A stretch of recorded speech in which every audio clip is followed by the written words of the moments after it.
Ben ritrovati dalla redazione. È morto l'uomo di 55 anni che martedì sera era rimasto gravemente ustionato in un incendio scoppiato nell'auto in cui si trovava. Le fiamme erano divampate improvvisamente mentre il veicolo era fermo ad uno stop a San Vito al Torre Udine. Il fuoco aveva investito l'uomo senza preavviso, impedendogli di scendere subito dall'abitacolo. Aveva riportato ustioni sul 70% del corpo, per questo motivo era stato ricoverato in un centro specializzato. I vigili del fuoco avevano spento le fiamme, ma la vettura era andata distrutta. Ancora una anziana truffata, ancora una nonna vulnerabile aggredita nei suoi affetti, persuasa via telefono a consegnare le proprie disponibilità economiche allo scopo di soccorrere un parente in difficoltà praticamente moribondo.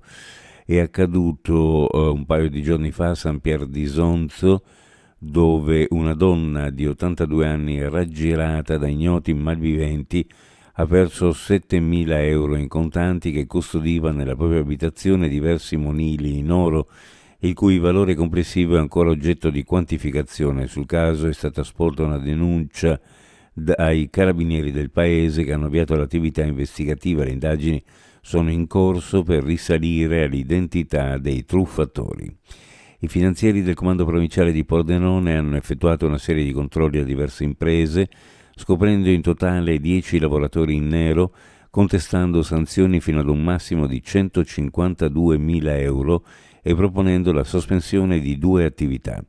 Le Fiamme Gialle hanno individuato all'interno di un terreno agricolo della Vianese, intenti a portare le viti per conto di un imprenditore romeno, 6 lavoratori in nero, 3 moldavi e 3 romeni, per i quali non risultava formalizzato il preventivo obbligatorio invio della comunicazione di assunzione al locale centro per l'impiego. A carico del datore di lavoro, i finanzieri hanno contestato sanzioni fino a 105.000 euro e hanno proposto al competente ispettorato territoriale del lavoro la sospensione dell'attività per l'impiego di personale senza contratto in misura superiore al 10% di quello regolarmente assunto.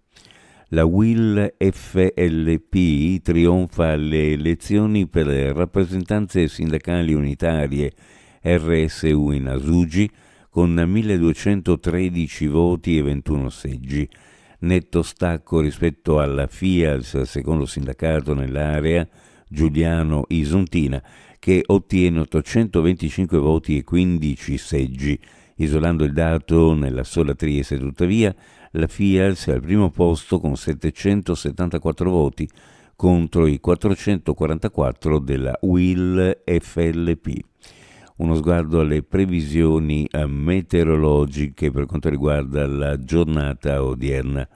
Cielo sereno o poco nuvoloso, dal pomeriggio più schiarite sulla costa, possibili rovesci o temporali diffusi sulle prealpi e sulla pedemontana, quota neve a 1.700 metri circa. Per quanto riguarda le temperature, minime in pianura fra 9 e 12 gradi, sulla costa fra 12 e 14, massima in pianura fra 15 e 18, sulla costa fra 14 e 16 gradi centigradi. Previsioni a cura di ARPA e FVG Meteo. Ed è tutto per il momento con l'informazione, grazie per averci seguito. A più tardi.